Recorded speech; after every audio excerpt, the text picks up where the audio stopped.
Jadi saja lebih kurang bila sampai di satu dataran luas di kota Mekah, di sinilah banyaknya orang-orang Mekah tu mengambil upah mengembala kambing, mengembala unta dan sebagainya. Jadi dikatakan yang dirampas oleh Abraha di tempat pengembalaan ni 400 ekor unta sebelum dia masuk tu. Dalam 400 tadi, 200 milik Datuk Nabi. Datuk Nabi kan banyak unta. 200 ekor tu milik wali kota Mekah pada waktu tersebut, Abdul Muttalib. Jadi dia tanya, siapa yang menjaga kota Mekah? Siapa wali kota Mekah sekarang? Abdul Muttalib. Lebih kurang dipendekkan cerita, panggillah menghadap dia.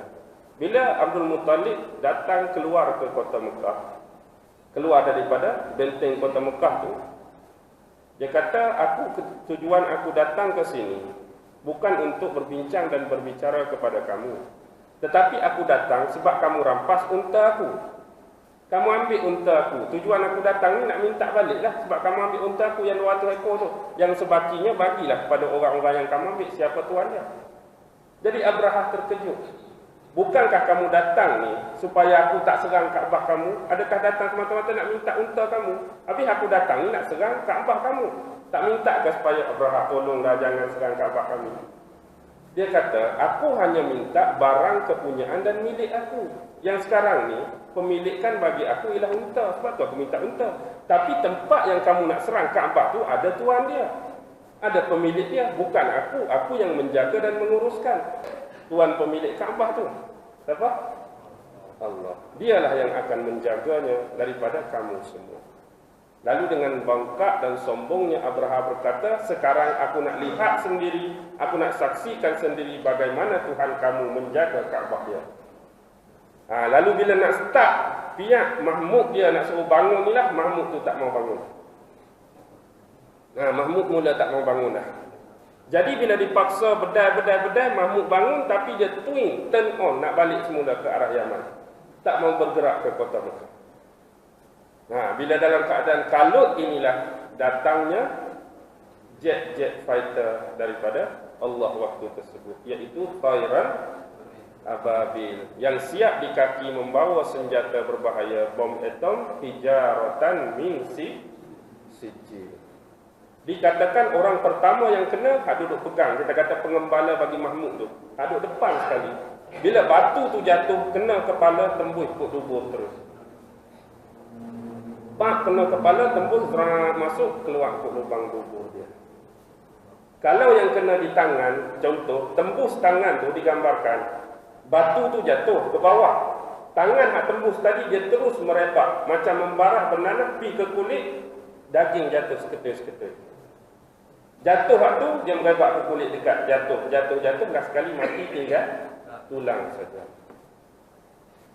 Dan dikatakan jumlah 6,000 tadi bukan saja sepenuhnya mati dengan burung ababil. Ada yang lari ketakutan tu terjun jurang, mati dalam jurang. Ada yang lari jatuh bukit, jatuh gunung.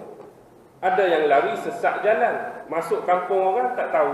Orang nak bagi makan pun tak, minum pun tak, mati lagu tu je. Tapi Abraha sendiri apa cerita? Dia masuk dalam kota Mekah, dia pun takut, dia pun berpaling. Dia pun mati di tengah perjalanan. Tapi dalam sekonyong-konyong ramai 60,000, seorang saja yang selamat balik ke Yaman. Boleh terlepas juga Ababil seorang ni dah. Jadi dia balik dalam keadaan kecederaan, dia kena dari arah belakang tembus di depan. Tapi dia sempat sampai ke Yaman. Bila dia sampai ke Yaman tadi, mungkin Allah nak tunjuk kepada penduduk Yaman. Bila dia sampai tu di kota Son'a waktu tersebut, dalam keadaan luka ni, jadi orang-orang kampung di Son'a tanyalah, yang hang pergi dulu, Abraha bawa gajah, bawa senjata besar-besar, yang balik hang seorang, pergi mana tentera-tentera bergajah? Abraha pergi mana? Apa cerita? Dia kata semua mati dah. Kenapa kena serangan burung? Burung tu pula bawa batu, tengok kena aku ni habis tembus, saja mati semua. Jadi bila dengar benda ni, tak pernah dengar sebelum ni, apa yang orang-orang buat? Tergelak. Macam kisah Maharaja Lawak lah kononnya. Orang tak percaya, hang nak bohong. Takkanlah dengan burung bawa batu pun hang jadi lagu ni. Lepas tu sambil dia menahan sakit tu, tiba-tiba di atas langit tu dia nampak awan hitam, gerombolan burung datang. Jadi bila dia tengok gerombolan burung datang, seolah-olah dia nak cerita kepada penduduk Yaman, burung yang datang tu lebih kurang macam ni lah. Dia kata, kalau kamu tak percaya, hak serang kami tu lebih kurang tu lah. Cuba kamu tengok ke atas tu. Bila tengok ke atas tu, memang bukan burung biasa, memang ababil yang cari dia lah. Dia tu nak jadi contoh saja, nak kata contoh hak burung serang kami lebih kurang macam ni lah. Cuba kamu tengok. Bila tengok, berang. Bila berang di situ, bukan kata kena dia seorang. Hak pendengar-pendengar cerita hak duk gelap tadi pun mati sama. Jadi sebab itulah kawasan ni sekarang, di kota Son'a sekarang, dia panggil halaqah.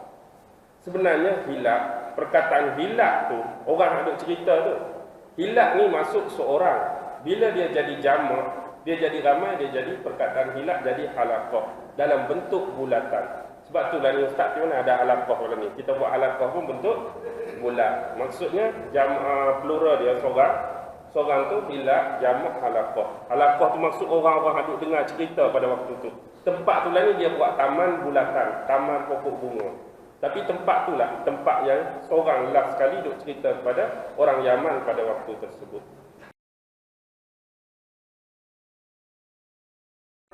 Jadi saja lebih kurang bila sampai di satu dataran luas di kota Mekah, di sinilah banyaknya orang-orang Mekah tu mengambil upah mengembala kambing, mengembala unta dan sebagainya.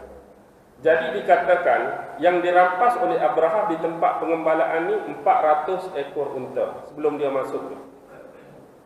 Dalam 400 tadi, 200 milik Datuk Nabi. Datuk Nabi kan banyak unta. 200 ekor tu milik wali kota Mekah pada waktu tersebut, Abdul Muttalib. Jadi dia tanya, siapa yang menjaga kota Mekah? Siapa wali kota Mekah sekarang? Abdul Muttalib. Lebih kurang dipendekkan cerita, panggillah menghadap dia. Bila Abdul Muttalib datang keluar ke kota Mekah, keluar daripada benteng kota Mekah tu, dia kata, tujuan aku datang ke sini bukan untuk berbincang dan berbicara kepada kamu. Tetapi aku datang sebab kamu rampas unta aku. Kamu ambil unta aku. Tujuan aku datang ni nak minta balik lah. Sebab kamu ambil unta aku yang 200 ekor tu. Yang sebagiannya bagilah kepada orang-orang yang kamu ambil. Siapa tuan dia. Jadi Abraha terkejut. Bukankah kamu datang ni supaya aku tak serang Kaabah kamu? Adakah datang semata-mata nak minta unta kamu? Habis aku datang ni nak serang Kaabah kamu. Tak minta ke supaya Abraha tolonglah jangan serang Kaabah kami? Dia kata, aku hanya minta barang kepunyaan dan milik aku. Yang sekarang ni, pemilikan bagi aku ialah unta. Sebab tu aku minta unta. Tapi tempat yang kamu nak serang Kaabah tu ada tuan dia. Ada pemilik dia, bukan aku. Aku yang menjaga dan menguruskan. Tuan pemilik Kaabah tu. Siapa? Allah. Dialah yang akan menjaganya daripada kamu semua.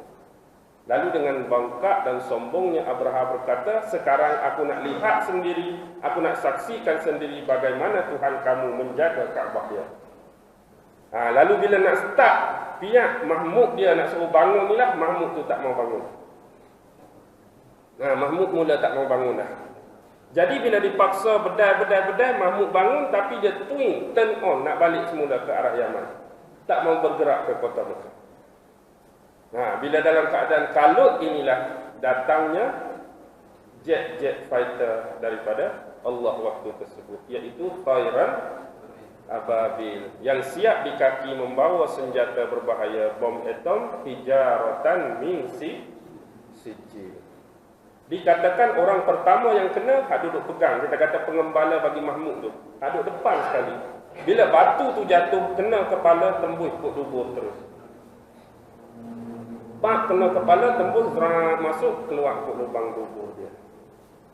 Kalau yang kena di tangan, contoh, tembus tangan tu digambarkan, batu tu jatuh ke bawah. Tangan yang tembus tadi, dia terus merebak, macam membarah bernanah, pergi ke kulit, daging jatuh seketul-seketul. Jatuh hak tu, dia merebak ke kulit dekat, jatuh, dah sekali mati tinggal tulang saja. Dan dikatakan jumlah 6,000 tadi, bukan saja sepenuhnya mati dengan burung ababil. Ada yang lari ketakutan tu terjun jurang, mati dalam jurang. Ada yang lari jatuh bukit, jatuh gunung. Ada yang lari sesak jalan, masuk kampung orang tak tahu. Orang nak bagi makan pun tak, minum pun tak, mati lagu tu je. Tapi Abraha sendiri apa cerita? Dia masuk dalam kota Mekah, dia pun takut, dia pun berpaling. dia pun mati di tengah perjalanan. Tapi dalam sekonyong-konyong ramai 60,000, seorang saja yang selamat balik ke Yaman. Boleh terlepas juga apabila seorang ni dah. Jadi dia balik dalam keadaan kecederaan, dia kena dari arah belakang tembus di depan. Tapi dia sempat sampai ke Yaman. Bila dia sampai ke Yaman tadi, mungkin Allah nak tunjuk kepada penduduk Yaman.